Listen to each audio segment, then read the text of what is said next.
அனைத்து ஊடக நண்பர்களுக்கும் பத்திரிகை நண்பர்களுக்கும் காலை வணக்கம். இன்றைய தினம் சட்டப்பேரவையில் விதி எண் 56 குறிப்பிட்டவாறு அவசர பொது முக்கியத்துவம் வாய்ந்த நிகழ்வினை குறித்து விவாதிப்பதற்காக பேரவையின் பிற அலுவல்களை ஒத்திவைக்க வேண்டும் என்று நாங்கள் வற்புறுத்தினோம். பேரவைத் தலைவரிடத்தில் 56 விதியின்படி பிரதான எதிர்க்கட்சியாக இருக்கின்ற அனைத்து இந்திய அண்ணா திராவிட முன்னேற்ற கழகம் இந்த விதியை குறிப்பிட்டு பேரவைத் தலைவருக்கு அனுமதி கேட்டு காலையிலேயே அவருடைய அறையில் எங்களுடைய கொறடா அவர்களும் எங்களுடைய சட்டமன்றக்குள் அவர்களை சந்தித்து கொடுத்திருக்கின்றார்கள்.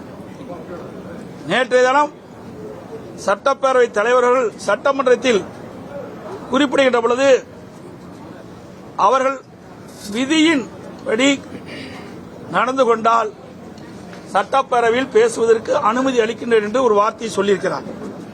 எல்லா ஊடகத்திலும் பத்திரிகைகள் வந்திருக்குது. எந்த விதியும் பின்பற்றாம அவர் பேசுறான்னு சொன்னார். நாங்கள் இன்றைய தினம்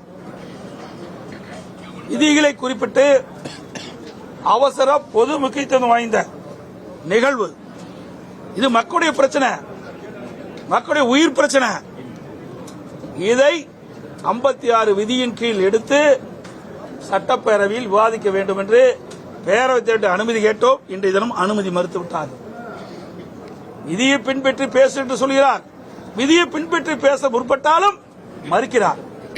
எங்களுக்கு பேசுவதற்கு அனுமதி கொடுக்கவில்லை. அது மட்டுமல்ல, அவரே நடுநிலையோடு செயல்படுறார் என்று சொன்னால் இல்லை என்றுதான் அவருடைய கருத்தின் அடிப்படையில் தெரிகிறது. ஒரு சட்டப்பேரவைத் தலைவர் நடுநிலையோடு இருந்து பிரதான எதிர்க்கட்சி மக்களுடைய பிரச்சனையை விதிக்கு உட்பட்டு சட்டப்பேரவையில் விவாதிக்க வேண்டும் என்று கொண்டு வருகின்ற பொழுது இந்த பிரச்சனையுடைய ஆழத்தை கருதி மாண்புமிகு பேரவைத் தலைவர்கள் அனுமதி கொடுத்திருக்க வேண்டும். வேண்டும் என்று திட்டமிட்டு எங்களுக்கு அந்த அனுமதியை மறுப்பது வருத்தத்தையும் வேதனையும் அளிக்கிறது. இங்கே தேர்ந்தெடுக்கப்பட்ட அத்தனை சட்டமன்ற உறுப்பினர்களும் எதிர்க்கட்சி சேர்ந்தவர்கள். பிரதான எதிர்க்கட்சி அனைத்து இந்திய அண்ணா திராவிட முன்னேற்ற கழகம். நாட்டில் ஏற்படுகின்ற பிரச்சனைகள் அதை அரசுடைய கவனத்திற்கு கொண்டு வருவது பிரதான எதிர்க்கட்சியுடைய கடமை. இன்றைய தினம் கள்ளக்குறிச்சியில் கள்ளச்சாராயம் குடித்து மரணம் அடைந்தவருடைய எண்ணிக்கை 60 அதிகரித்து விட்டது. நாள்தோறும் மரணத்தினுடைய எண்ணிக்கை அதிகரித்துக் கொண்டே இருக்கின்றது. சிகிச்சை பெறுவடைய எண்ணிக்கை 150க்கும் மேற்பட்டவர் இருக்கின்றார்கள். பல பேருக்கு கண்ணு தெரியவில்லை, பார்வை இழப்பு. இப்படிப்பட்ட சூழ்நிலையில் இதைவிட முக்கியமான பிரச்சனை என்ன இருக்குது?